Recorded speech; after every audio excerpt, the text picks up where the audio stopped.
Right. Hello, everybody.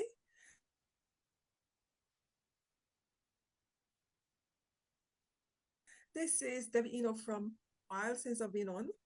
Yes, we back. We've had a long break and we're now back. I've been doing other shows, but not this one. So today we are looking at home educating, homeschooling. Oh my goodness, I can't believe that my brain just went. Okay. And we have a home educator on the show with us. Welcome, welcome, welcome.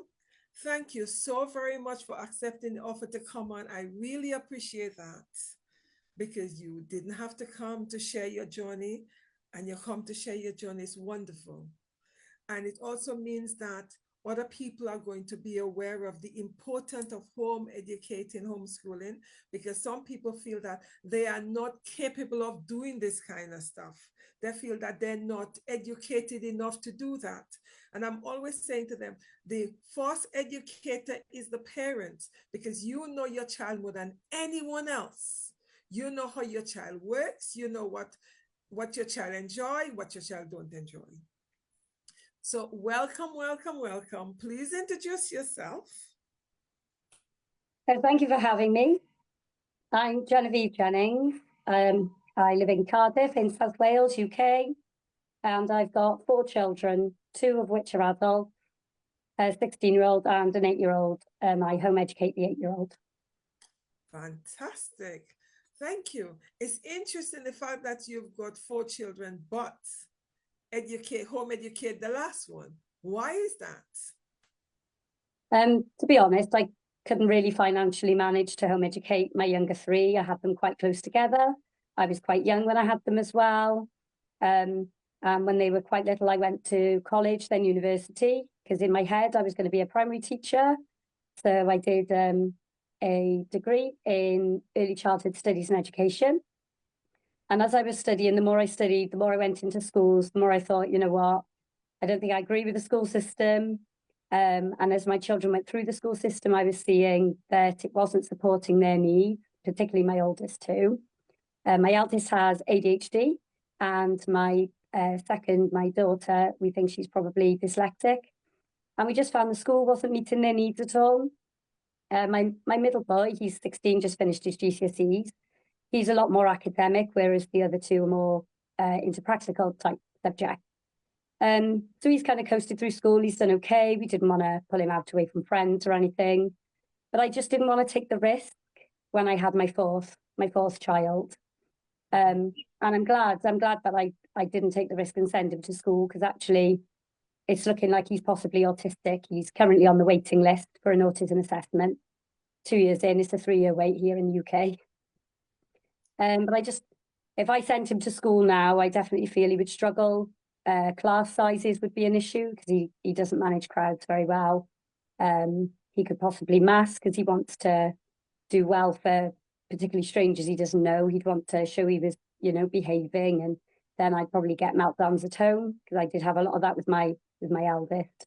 And yeah, I didn't want to go through that again, and I didn't want to put him through that either. I've lost you. I'm not hearing you.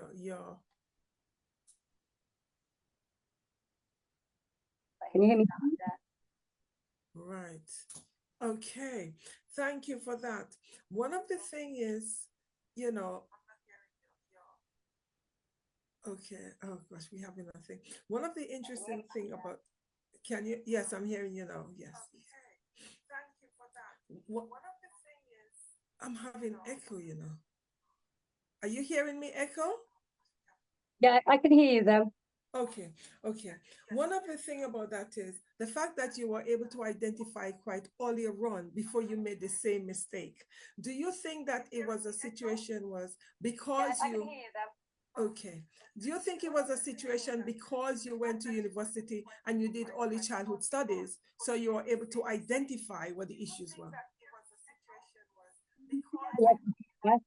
Um, we had started realizing when I had my daughter and she grew out of the 2-year-old tantrums and things like that, and my eldest was still having multiple, up to 20, 30 a day, that actually maybe something. When I had my daughter, and she grew up and so I think things like that, and my eldest was still having multiple, up to 20, 30 a day, that very different support and help me see more and learn about more the need and the education system itself as well.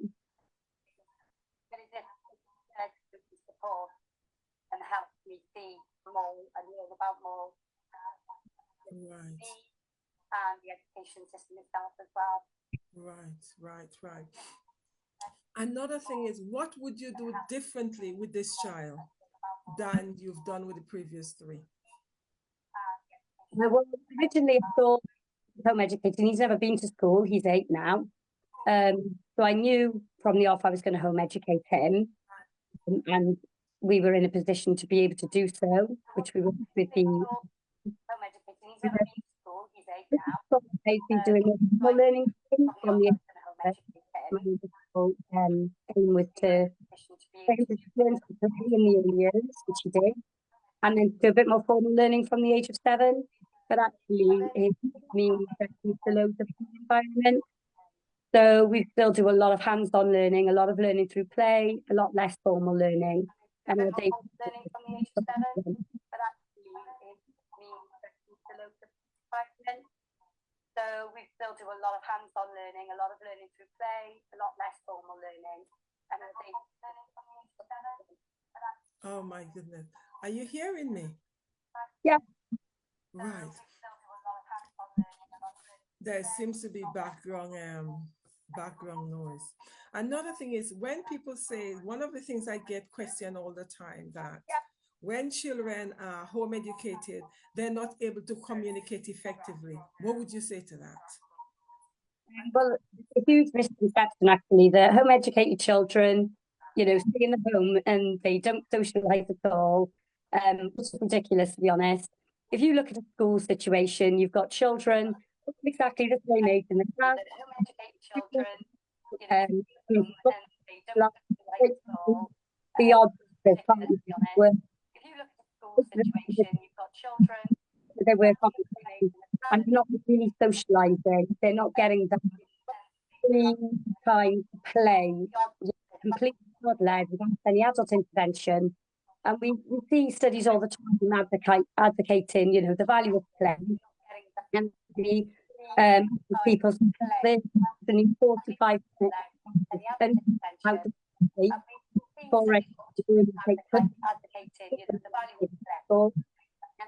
with home educated children, they're mixing with young and adult teenagers. My son's 8 and he mixes with children from the age of 3 all the way to the age of about 10, 11. Plus, obviously, he's got siblings as well. He goes to daycare where I work with me for a long period of time.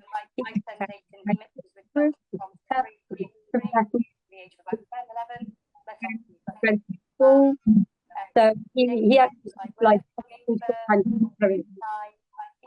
right. Thank you. So it also means that he is not only socializing with children in his own age group, he's socializing with a range of children. So do you think that is far more powerful in terms of his development and growth than he being in his own age group? Because he gets always in some situations and lead play, and in other situations he might be one of the younger ones in the group, and so he's then able socially to learn social etiquette, things as well as the situations he might be one of the younger ones in the group, and so he's then able socially to learn social etiquette. Another thing is, what is a typical day look like for you guys? Is there something as a typical day though? It depends if I'm working or not, because I do 10 or 9 hour shifts 3 days a week. I have most days I will have a few kind of focused learning tasks laid out for him to access and bring.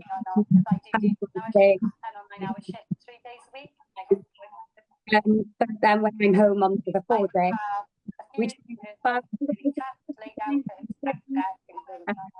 like from the bus on the way to somewhere.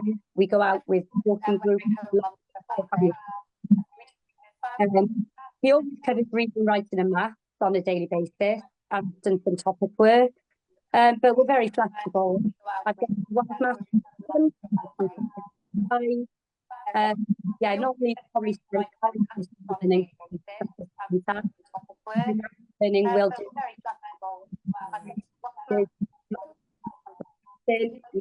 anyway. Okay.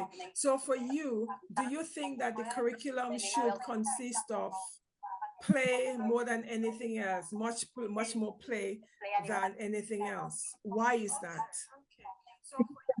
Play. Children learn so much from play. They learn to be creative. They learn to innovate. They learn to collaborate and work with each other as a team.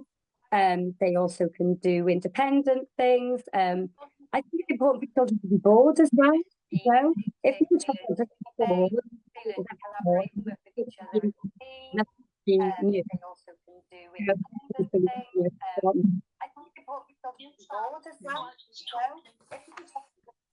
Sorry.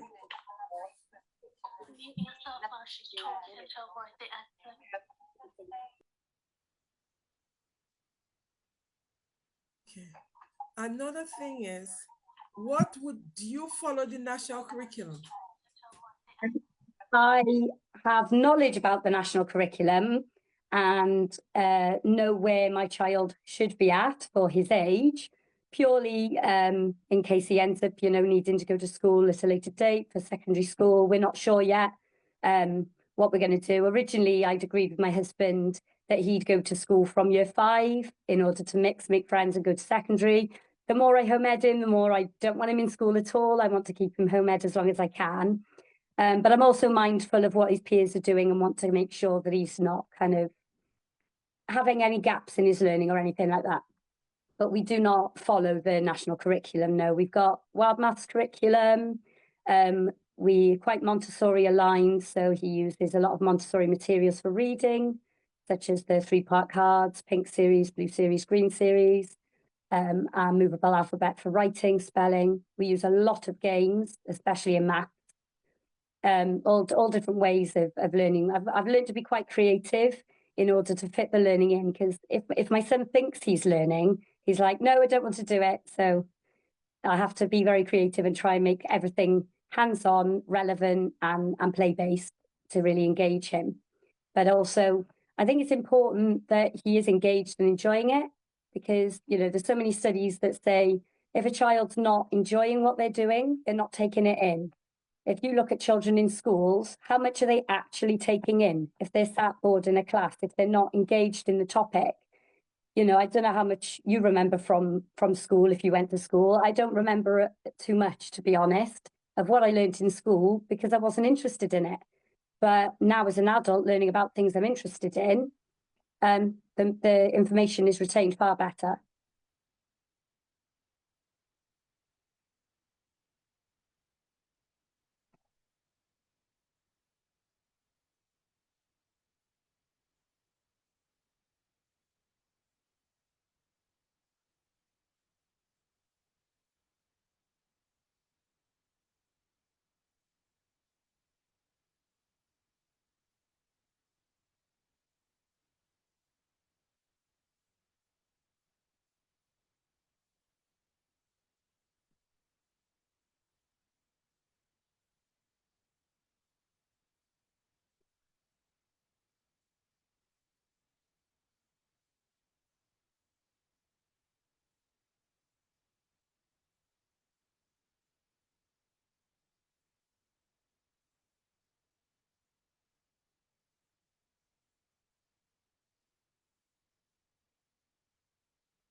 I don't know if we've lost Debbie for a moment. So I'll just talk a little bit about how a lot of people don't feel equipped to home educate their own children. They feel like their education hasn't prepared them enough for that.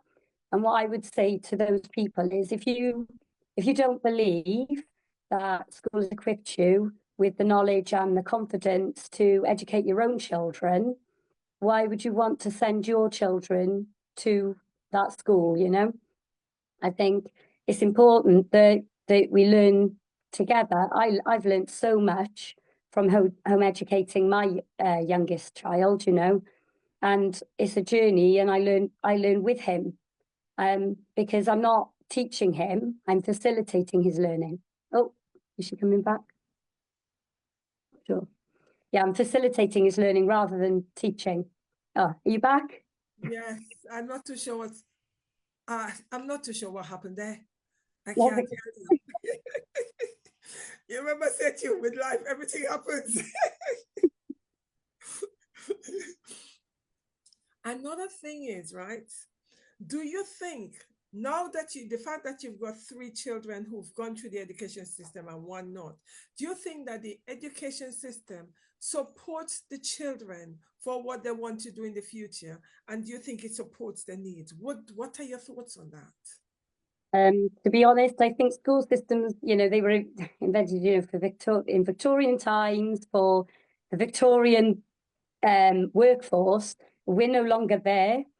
To be honest, I think school are trying to support children for jobs available now, and that's not the right way to go about things with AI and everything else.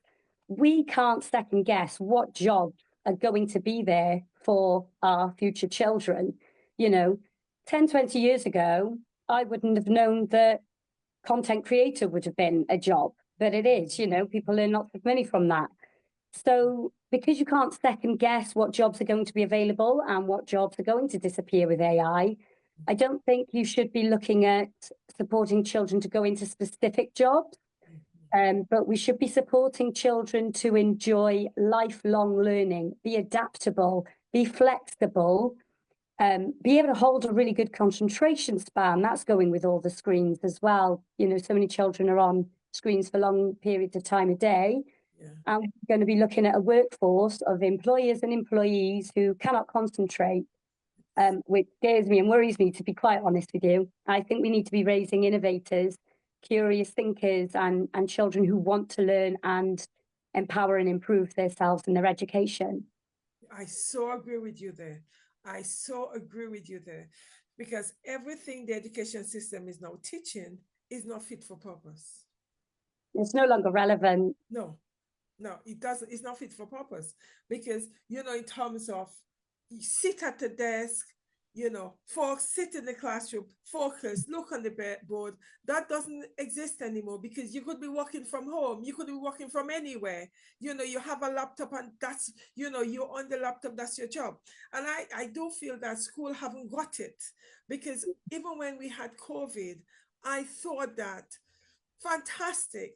Every organization or job have moved with technology. So I thought within the school system that would be happening, but I'm definitely wrong because we back to as if nothing have taken place during the COVID time. Yeah, I agree with that. So it's a real issue in terms of that. Another thing is, you had said when we spoke about communication, you said that your child, has a range of people he connect with, etc. What do you think in terms of having children in specific classes in schools? What are your thoughts on that? It's like having all the year 11s together, the same age group together. You have all the year 10s together. What are your thoughts on that? Yeah, I disagree really with having children grouped by age, and ability, to be honest, as well. You go into secondary school and they're all in their sets, you know, and they're being told, you know, these are the clever children, these children are struggling, and, you know, highlighting those children to everybody else, which can cause bullying and all sorts of self-esteem and confidence issues. What about grouping children together who are different ages, different abilities, especially if they're lacking in confidence? You know, they could really be empowered, some of those children struggling, working with younger children to support and mentor them, give them a role where they can boost their confidence and highlight the skills that they can have, who need to play to their strengths. And learn to collaborate with a range of people. You know, in my job, I go into work, and no, the staff are not all exactly my age. You know what I mean? Yeah, I've yeah. got staff in their teens, in their 20s, 30s, 40s, 50s.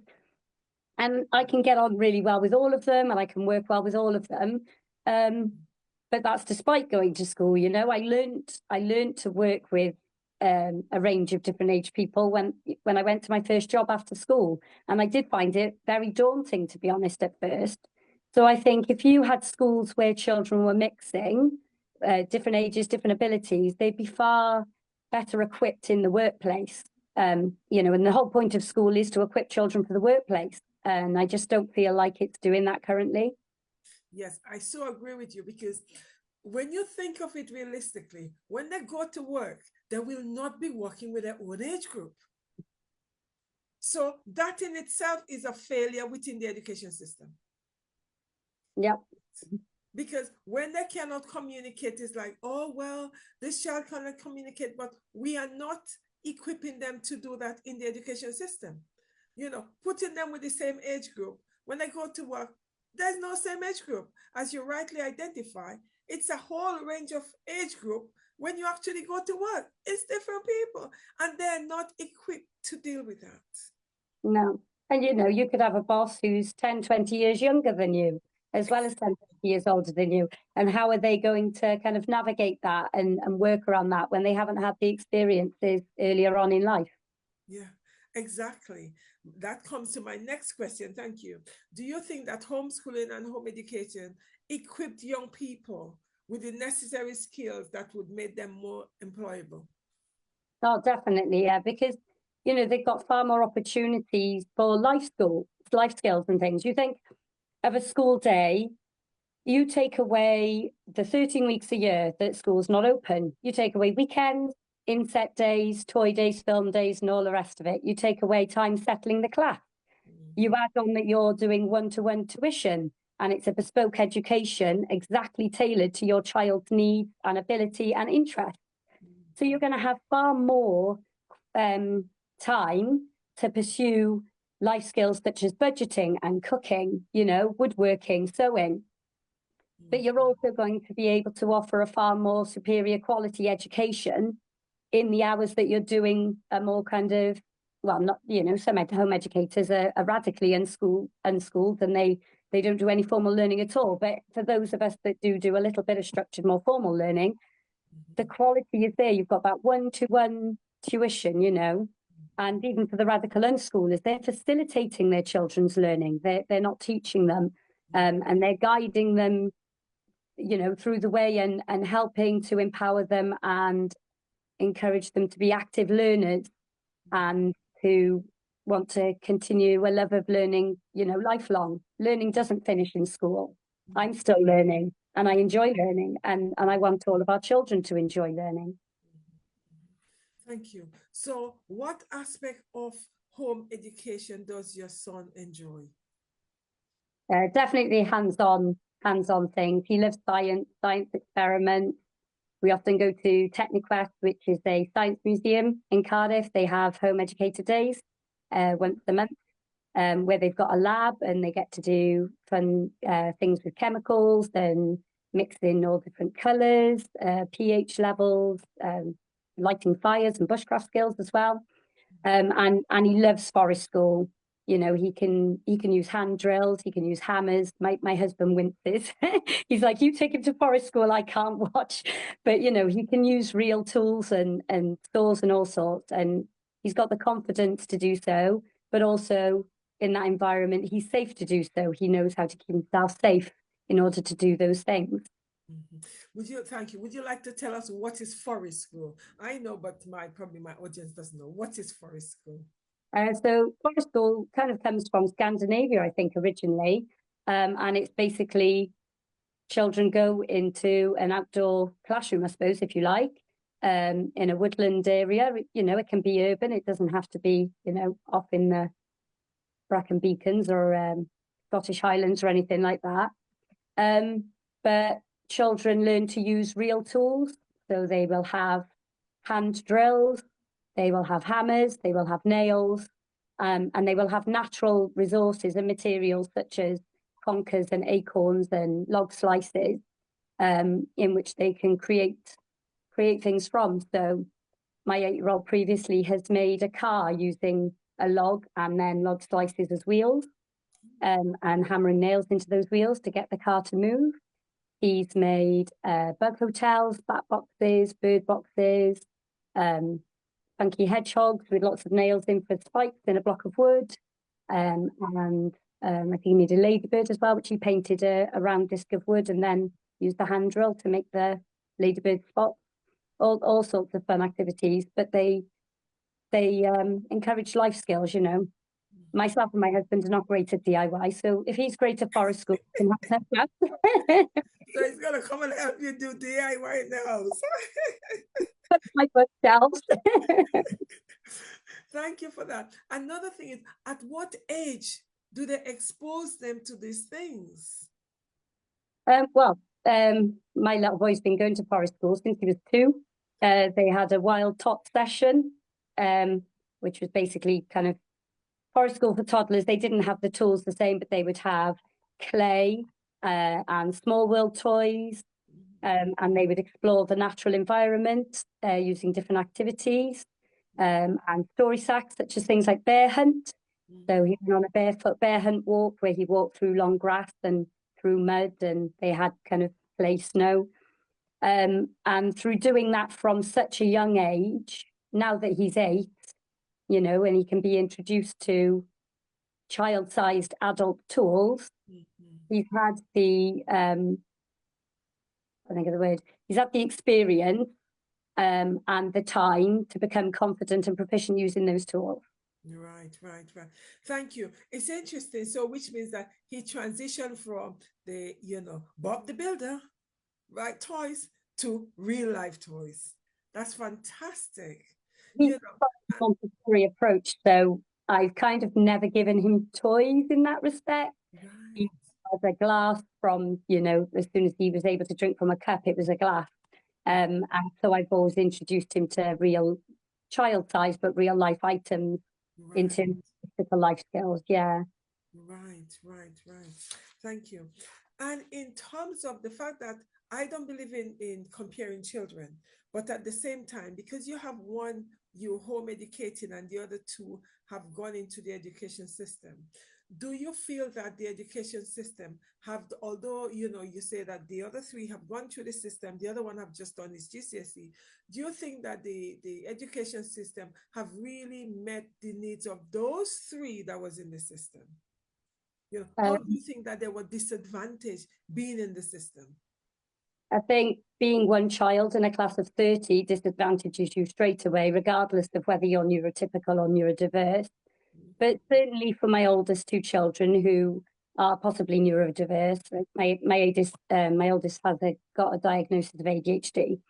And although academically he had the ability there, he did really struggle. He wanted to be the class clown and he couldn't sit still and quiet. He would want to answer every question the teacher asked, with his hand up in the air and then shouting out the answers. And I think the teachers really struggled with that because unfortunately, I found in my experience, they did not follow the guidance set to them by the occupational therapists and the pediatricians who are experts in their field.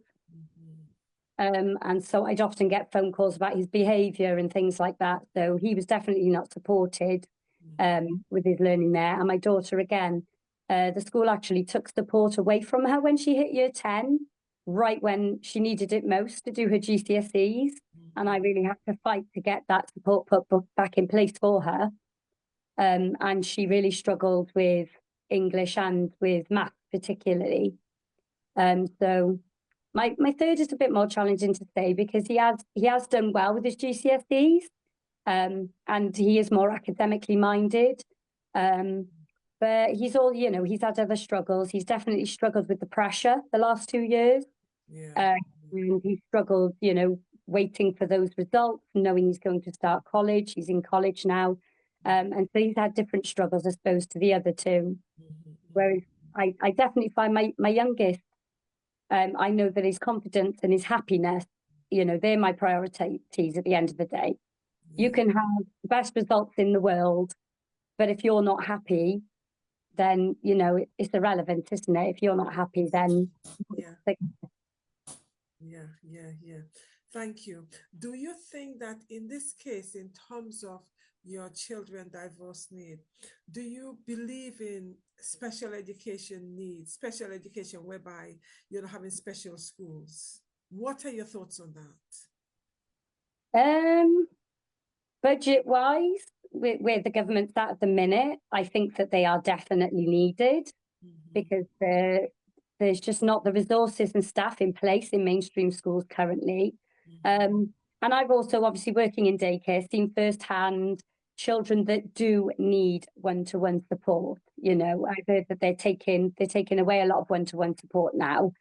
But there are children out there that really do need that support, and by not giving it to them, you know, you're not only disadvantaging those children, but you're disadvantaging the other children that are learning with them too. Mm-hmm. Mm-hmm. Um, but in an ideal world, no, children would all be integrated together. You know, we'd have a better society and a more inclusive society if, you know, neurotypical children and able-bodied children mixed with neurodiverse children and children who had difficulties such as cerebral palsy and children in wheelchairs.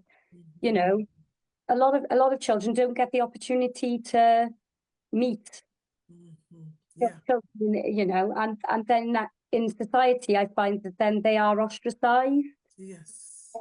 So yeah, in an ideal world, no, they would be integrated. Obviously, specialist provision is definitely needed for a lot of children, but that doesn't mean that you necessarily have to segregate completely. Right. Yeah. I don't know that we'll ever be in a position really with a government that has the budget and the funds and the willingness to do that. Yeah, it is true. It is true. Thank you for that. If someone said they want to be a home educator or a homeschooler, and they say, but I am so anxious, I'm not too sure that I'm able to do that, I'm not equipped enough, I don't feel that I'm educated enough, etc. What would you say to them in terms of starting the journey? So I covered that a little bit when you disappeared because I was like, oh, what do I do now? um, but yeah, everybody feels anxious. Oh my goodness, you often feel out of your depth. You know, it's a big deal. You're educating your child. You know that's a lot to put on yourself. But actually, you know, we don't need qualifications to be parents. We don't need qualifications to educate our children until they become compulsory school age, which here in the UK is 5. Yet we are still parenting our children and we are educating our children until that point, even the parents who then send their children to school. So if you are capable and able to parent your child and educate your child before they go, you know, get to school age, then 100% you are capable to home educate your child all the way through. You know, it's a learning journey. I don't know everything. I don't profess to know everything. I learn with my child. I let his interests take the lead. You know, he's got a big special interest in birds, in particularly water birds. And I've learned the names of a lot of ducks since becoming mum. You know, I'm learning with him. I don't know everything. Um, we've got a huge advantage of Google and, you know, Siri and Alexa and all of these things now, which I did not have with my older 3. And so there's not really an excuse to say I can't do it anymore because there's just so much support online as well as offline now. Right, right, right. Thank you. So, how long do you think that you are going to continue to educate him at home? Because he's 8 now. Originally, I had agreed with my husband that we would home educate until year 5, which would be next year, just to get him some friends ready for secondary school. But the more I home educate, the more I do not want him in school at all. So that'll be a conversation with my husband, I suppose, because he's a bit less on board than I am with it. Um, but yeah, we'll have to just see where it goes because although he wants him in secondary school, he's also in agreement with me that there aren't any in the area that we'd be happy with right now. Right. Yeah, we definitely have to just see where it takes us, really. I think he's more worried about subjects that I might not be able to teach him, you know, the more advanced woodworking and chemistry and things like that, where you can't access the tools. But nowadays, with so many more home educators out there, there are tutors online and offline. There are groups, there are communities. You don't have to do it all by yourself. You know, there are co-ops if you want to do that kind of style of learning. We don't currently attend any co-ops. It's a bit too formal for my little boy.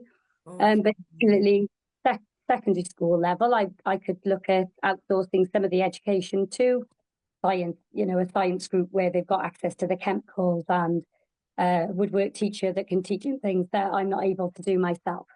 Right, right. Thank you. It's interesting because, as you rightly say, in terms of the more you educate him at home, the more you're beginning to realize that there's no way I want him in the system. There's no way I want them to box him in into the system because that's what they do. They just box them in, right? So I could see that in terms of, not wanting him to be exposed to the education system because, when you look at it, you ask yourself, do you think that he's missing anything? No, no. I put a reel up not long ago actually saying my child is missing out by not going to school, but I'm glad he's missing out on bullying, you know, and he's missing out on not having to ask permission to go to the toilet or eat when he's hungry and drink when he's thirsty. And so, yeah, he's missing out on those things, but I mean, he's not missing out on any of the good stuff.